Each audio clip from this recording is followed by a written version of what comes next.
Welcome back.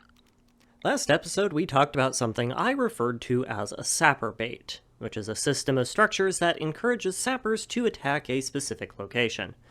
Now we have to make one. The first step to this is having Goose and Parker beat their heads against some rocks. It should be fine, a little brain damage never hurt anyone. Sappers take into account every tile of space they would have to cross in turret line of sight when prioritizing their pathing, but that preference can be overwhelmed if they're being forced to do truly ridiculous amounts of mining or walking. The strength of the pathing deterrent scales with both the number of turrets and the number of tiles in line of sight of them that they would have to traverse, so in practice I find a 3-block thick wall with a couple of turrets' firing arcs overlapping is usually enough to deter them. Things are pretty chill for a bit. My next mech raid rolled pretty weakly, and I'm able to mop it up without any issues, in large part due to how incredibly spread out the centipedes got for some reason. It was to a point where I was having pawns go and haul out mechs from the farm box so I could save them for scrap while the fight was still happening. The greed is real. A bunch of tribals also decided they wanted to try their luck. It didn't go well for them. Tribals continue to not be very effective against mechanoids, particularly centipedes, and there are 3 of those with my latest chip chunk, so they kind of got mopped up. Oh, Randy, you shouldn't have. It's what I've always wanted. A giant collection of murder blenders. How could you possibly have known?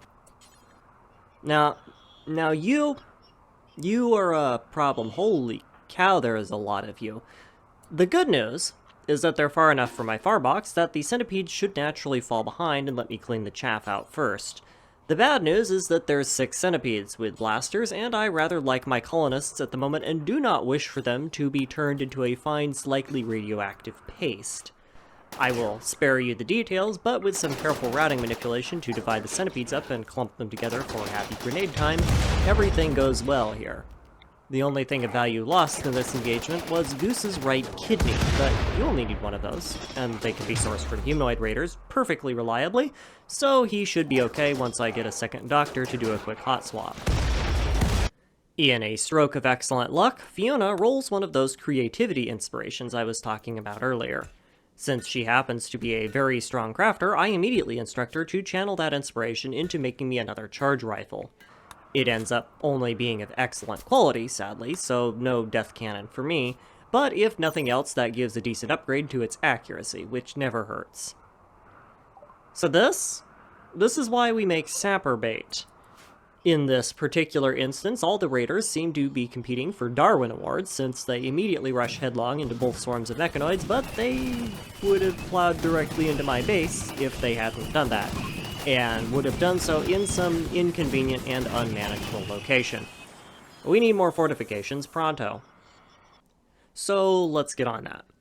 My strategic approach here is called spam down lots of doors and things, and it operates by exploiting the fact that the Rimworld AI is kind of dumb in a number of really unimaginative ways. In theory, sappers should prefer to come around the bottom of this fortified structure, since every other path into my base is either covered in turret line of sight or would involve digging through several hundred blocks of mountain. This southern approach only has a few tens of blocks before it can tunnel directly into my base, making it much more attractive in principle. Sappers also don't aggro quite like other raid types and have some weird behaviors related to the actual sapping process.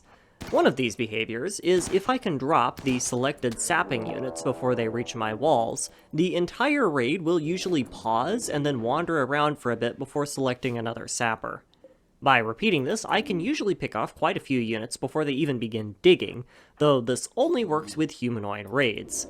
If that plan fails, sapping raids also like to cluster up on or near their sapping unit, making them highly vulnerable to grenades or, in the case of mechanoids, EMPs. My fortification system is designed to take advantage of both of these weaknesses. Or, it would be, if I could get rid of the walking spiky meat tanks that decided to set up shop outside of it. Just Thrumbo things, right? Oh joy! An opportunity to test the system! I do so love mechanoid sappers! Well, let's see what they want. It appears that what they want to do is the usual sapper thing, where they try and carve their way through obstacles that quite easily can be walked around. I'm not going to complain because this affords me an excellent opportunity to easily drop the raid without any contest. Unlike every other raid type in the game, sappers are unique in that they aren't terribly aggressive in their sapping phases. Normally, if you walk within the aggro range of a hostile unit, it will stop what it is doing and try to attack you after whatever animation it is caught up in is finished. Sappers, on the other hand, are usually pretty chill, and even if you're doing what I do here and stand your pawns within smelling distance, most of their units just kind of leave you alone. This fact, combined with the incredibly heavy snow nerfing ranged accuracy into the sub-basement and a hearty collection of Luddite pineapples, lets me easily chew through the mechs with minimal injuries. I am down another kidney, though, so I'm gonna need to start finding a source of those pretty quick. The next thing worthy of mentioning is that Keiki's mother falls out of the sky. I really feel like there's a cheap joke to be made here, but for the life of me, I cannot come up with one, so I'm just gonna let that slide. I, of course, take her prisoner, since I'm desperately in need of new colonists, though I'm not really a fan of the very neurotic trait when paired with an extreme psychic drone. Global work speed is nice. Crippling mental instability is less so. Randy, at this point, seems hellbent on testing my unfinished sapping defenses since he sends me a third sapper raid to that effect. This is another excellent opportunity to see the weird AI of sappers in action. Some stragglers from the sapping raid aggro the mechanoids, causing an engagement in the back half of the sapper ball. Normally, this would turn into a free-for-all, but instead the sappers that aren't being engaged just kind of ignore it in favor of punching down some walls. This happens again when I start returning fire from my half-finished fortifications, which are working excellently, by the way. And the ones that I aggro are aggressive and pursue me, but the rest are content to just kind of wander around. Very weird.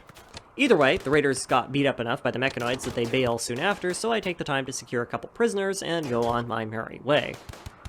As a reward for my excellent performance, Randy gives me Reuben. Reuben isn't terribly remarkable, but he's decent at medical tending and is not cripplingly insane, which is nice. So, welcome to the colony, Rainy.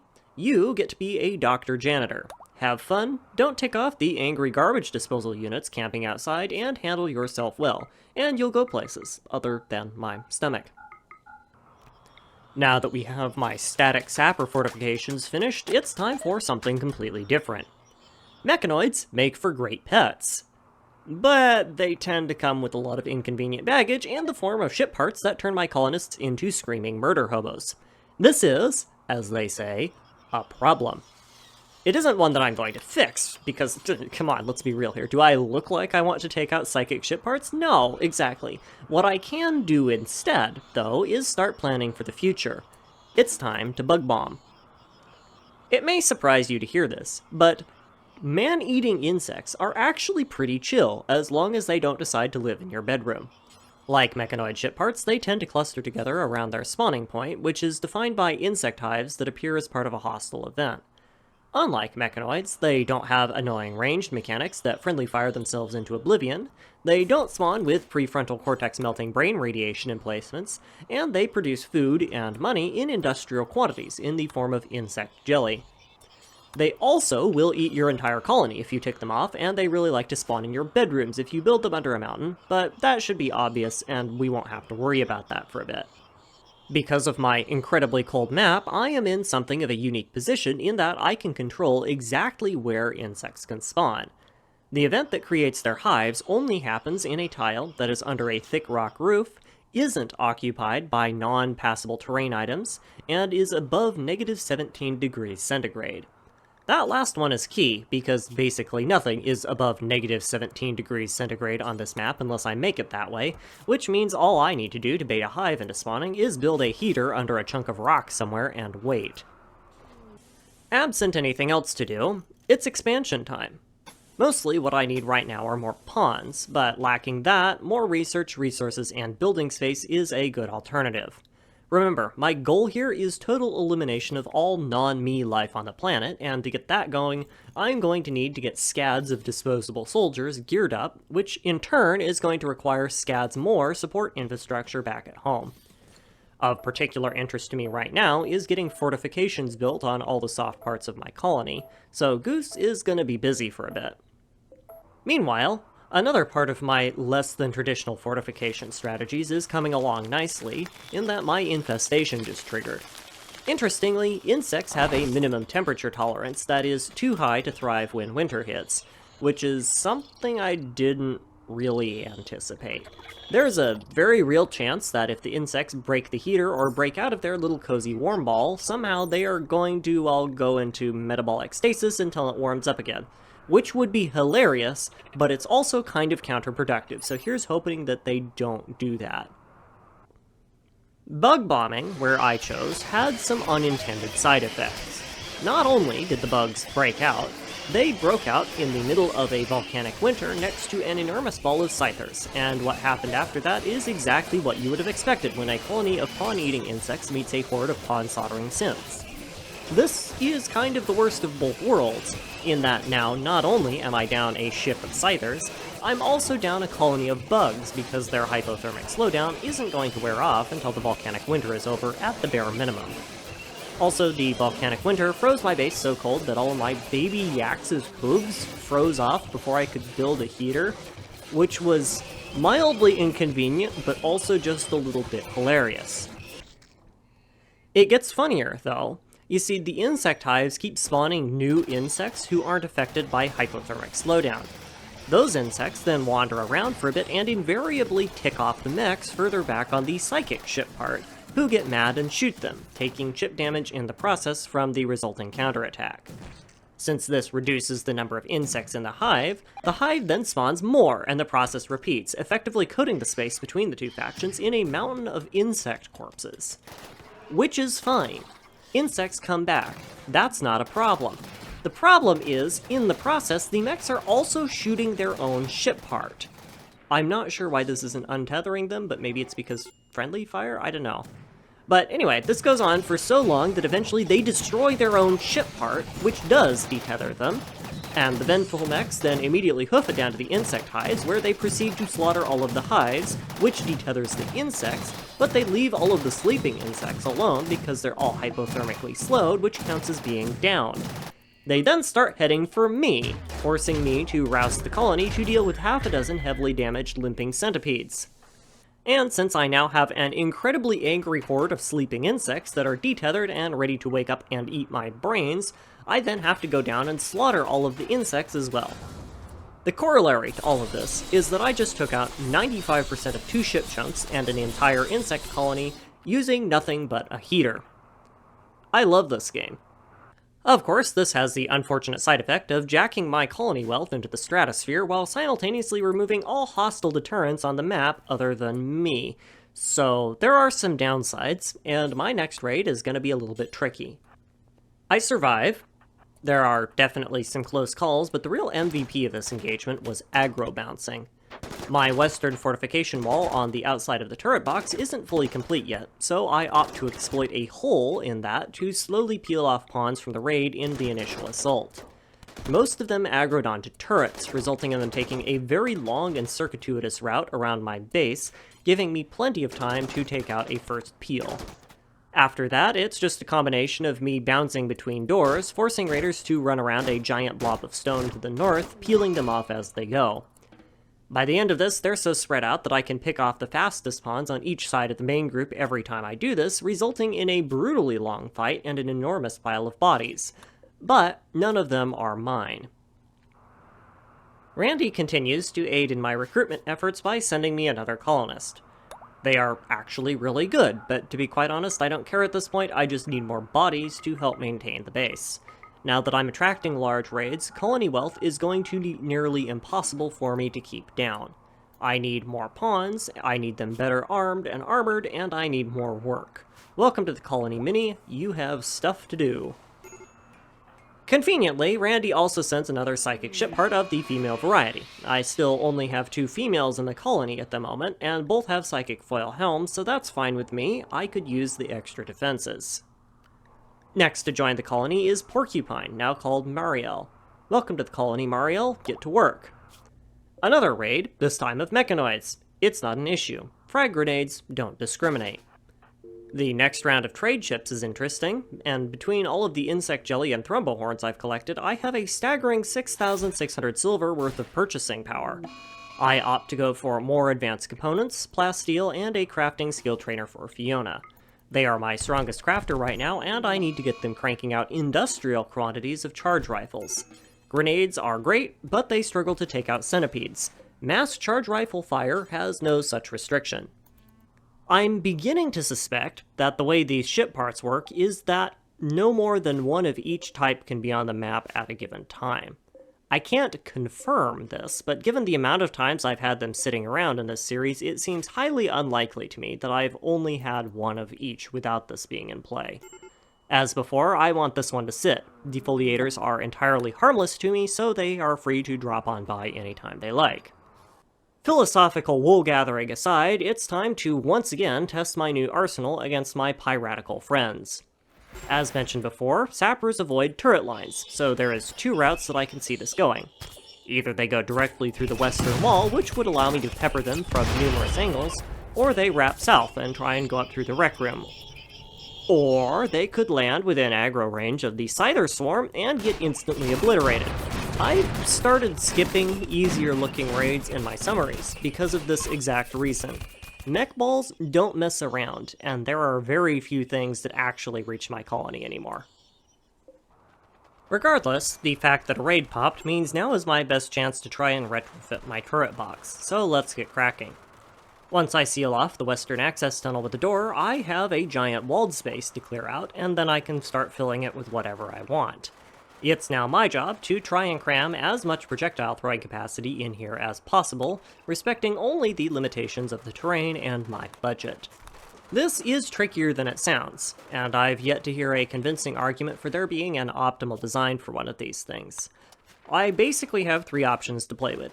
Mini turrets are the shortest range, cheapest, and weakest, and I generally prefer to use them as damage sponges if at all because of that. Since I plan on building this colony big, I'm going to forego most of them in favor of designing for colonists in positions of high cover, which are just objectively better in every way. Not to put too fine of a point on it, but colonists are gonna be a tad bit expendable in this run, and an armored colonist in cover with a charge rifle is just gonna be a better use of the space. Autocannons are solid and have a decent mix of accuracy and range, but they suffer from a low-ish fire rate, meaning that I will want to dedicate them to hitting harder targets or spam the living daylights out of them. And uranium turrets are extreme range anti-tank weapons, and priced to match their role. They can be used on other targets, but that is both overkill and very expensive, and I don't have any uranium to shoot with them anyway, so I will decline for now. The plan that I set upon is focused around autocannons. Unlike uranium turrets, they shoot steel, which makes them far easier to keep supplied in the early game, and their preferred firing range is short enough to make the designs of the farm box much more reasonable. Accounting for some terrain issues, they will take up a full 90-degree firing arc to the left and below of where the enemies enter the box. Side note, you can layer turrets and colonists or mini-turrets if you feel lucky, but I find that friendly fire is pretty much a constant threat if you do that, so I'm not going to, even if it would dramatically increase the fire volume. On the right side of the egress point is then going to be my colonist-based defenses, with a few mini-turrets for damage sponging, though those have to go in later because of how the old turret box is designed. Above that arc will be spaces for grenadiers to lob EMPs, which is an exception to the no friendly fire rule. EMPs won't hurt my pawns, so if they do miss a shot, it's entirely irrelevant, and this will let them cover all of the charge rifle lines. I don't plan on having anything at the left now, though there is a world where I chop off a bit of the autocannon firing arc and replace it with more charge rifling. Jeez. Thanks, Randy. Because of how this particular raid entered the map, and because I was dumb and hadn't pre-activated the mechs, this raid ends up costing me the entire defoliator swarm. Because the melee units were able to approach before Goose could drop a shell on them, most of the mech's range damage was prevented from firing by the less-than-life valuing melee units from the tribals, forcing centipedes into melee combat. Centipedes are not slouches when it comes to melee combat, but they do have substantially less DPS in that form, and that proves enough to nearly win the day for the tribals, despite their complete lack of tactics and terrible weapons. The mechs triumphed in the end, but not before sustaining heavy casualties, and I mopped the rest up without any problems. This isn't the end of the world because it was still a free raid, but it is unfortunate since I'm now down to only my psychotic scythers in the middle of the map again. After suffering from what is probably well over a dozen berserk rages, Cocoa Bee, for some unfathomable reason, decided that this would be an excellent place to set up shop permanently and joined. Welcome to the colony, the Marksov. I'm sure your stay will continue to be deeply unpleasant. Yeah, kinda saw that one coming. Let's not punch the walking danger stuffies, please. I would like you to remain at least mostly intact. Well, there go the Scythers.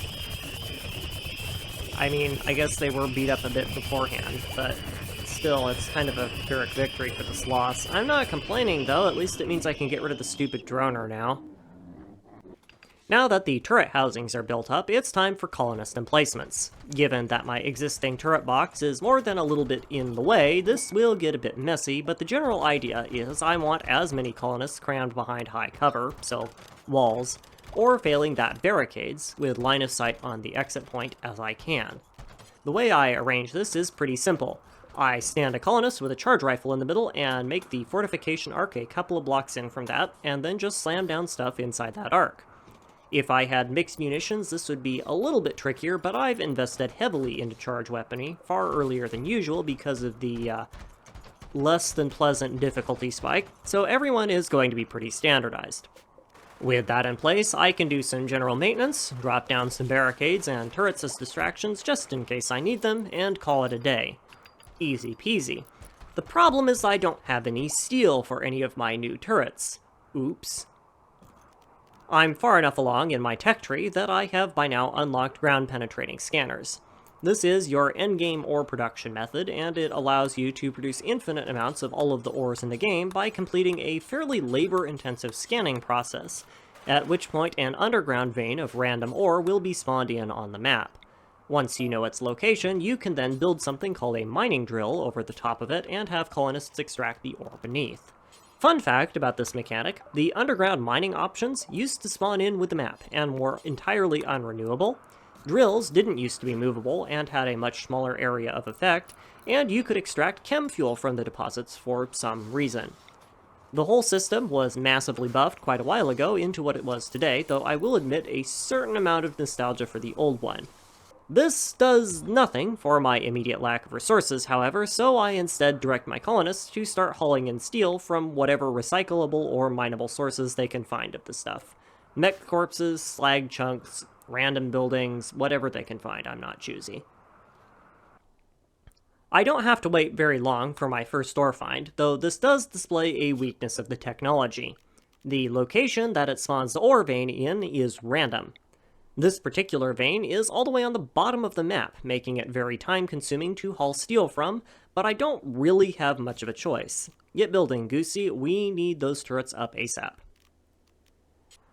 After a suspiciously long time, like so long that I was checking my devlogs to make sure the storyteller wasn't throwing errors, Randy hucks another psychic ship part at me. By this point, my colony wealth is such that keeping this alive and suffering the mental breaks it causes is probably a fair bit more expensive than just taking it out, so I order engagement to begin immediately.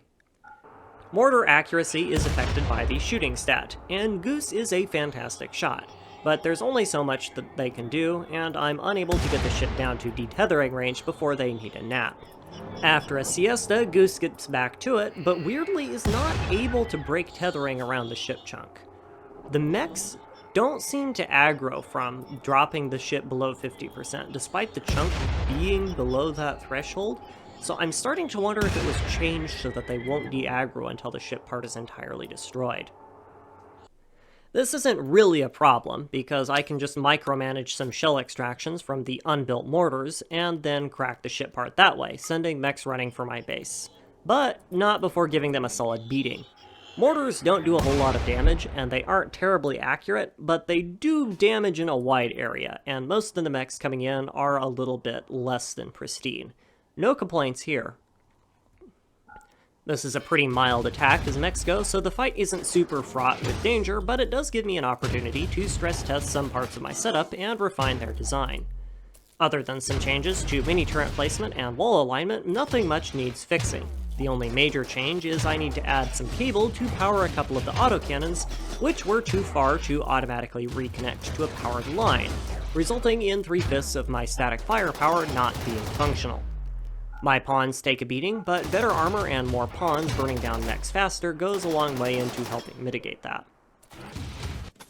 So, that's robotic enemies, mostly handled. How about humanoids? Well, that is a little bit easier, admittedly, but it does require some, shall we say, less than morally acceptable practices. The best way I've found for dealing with humanoid non-sapper raids is something I will politely refer to as a hotbox. It turns out, burning your enemies alive is a shockingly effective solution to all sorts of interesting problems. This system works by exploiting the temperature diffusion mechanics that Rimworld has to create areas that are technically passable by raiders, but are also quite insulated, allowing an enterprising pawn to start a fire in the insulated area and cook any prospective raiders in the process. This design basically has two parts: a kiln, where lots of flammable things go to be set on fire, and a runway, which is a long series of corridors with movement slowing stuff installed to keep enemy pawns inside it as long as possible. These work extra well on icy maps, since ice floor tiles have a very low walk speed, though you would think they would melt, so there are some questions definitely worth asking here. My approach to this design right now is basically just more is better, so I end up making a super large runway and a huge kiln. Some designs burn cold enough to only down pawns from heatstroke, but I prefer making mine hot enough to cause burns and burn things, since that drops pawns much faster and helps with cleanup. It also has the side effect of setting their gear on fire, which is mildly annoying, but I only really care about survival right now, so that's fine. In a stroke of luck, Goose gets a creativity inspiration. Since he's a fantastic crafter, this is quite useful, and can be used to make high-quality recreation items for faster recreation, better beds for less sleeping time, and the one I chose, better hospital beds for better surgery and immunity gain factors. This resulted in a legendary hospital bed with a ridiculously high surgery success modifier, making it substantially, marginally, somewhat less likely that my doctors will try installing bionic eyeballs in someone's foot. Again. Memory test time. You remember how I explained that thick rock roofs can protect against aerial assault raids, but that my technically outdoors recreation areas are vulnerable? Yeah, gotta say, I called it. I get a raid, as normal. Because I have a colonist that's outside, that means that there's a valid target for a drop pod assault, so it's a drop pod assault, and they all land around the one targetable pawn in the only area allowed to them. My rec room. My heavily fortified, walled off, entirely expendable rec room. Tough luck, folks, that's real tough luck. For me, however, it's great luck, since for the price of a few minor gunshot wounds, a telescope, and some light property damage, I net myself 4 more recruitable charge rifle holders. The threat of sentient steak knives was enough to convince one of them that they would rather be on the winning side, and I'm joined by a real self-starter named Bob right before a mechanoid raid hits the base. Or, actually, no, hang on. They joined because they were promised free fresh zucchinis in this colony.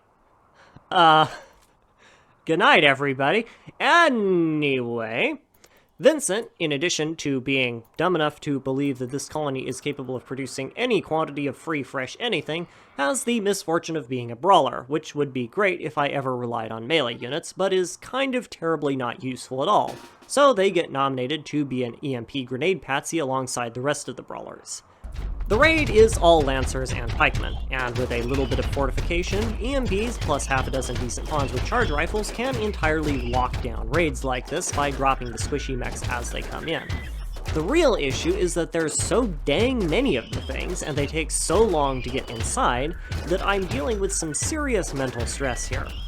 At one point, I had 7 extreme break risks, which is, I think, the most I have ever seen in an unmodded playthrough.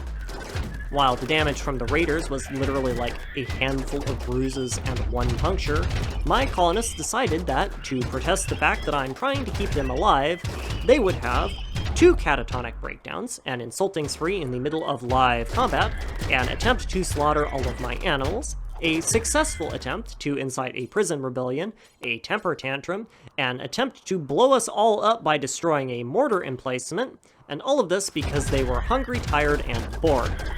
Given that I was able to get a college degree under those conditions and suspect I would be far more motivated if I was fighting for my actual life, I find myself not particularly sympathetic to their plight, but short of beating them senseless, there isn't much I can do other to accept their dysfunctionality and move on with my life. Blitz, here, seems to have had the right idea, though, and opted to avoid joining until the Boredom Brigade was defeated. Welcome to the colony, Calicide. For once, Randy decides not to grace the end of an episode with a psychic ship part, and things wind down pretty calmly. Don't let the uncompleted hotbox and massive puddle of scrapped mechanoids fool you. Serious progression has been made today, and things are only going to start speeding up from here. Rimworld has an upper limit on the raid strength it can send at you, and now that I'm spam recruiting colonists and have largely given up on eliminating unnecessary wealth collection, I am racing against that scaling factor.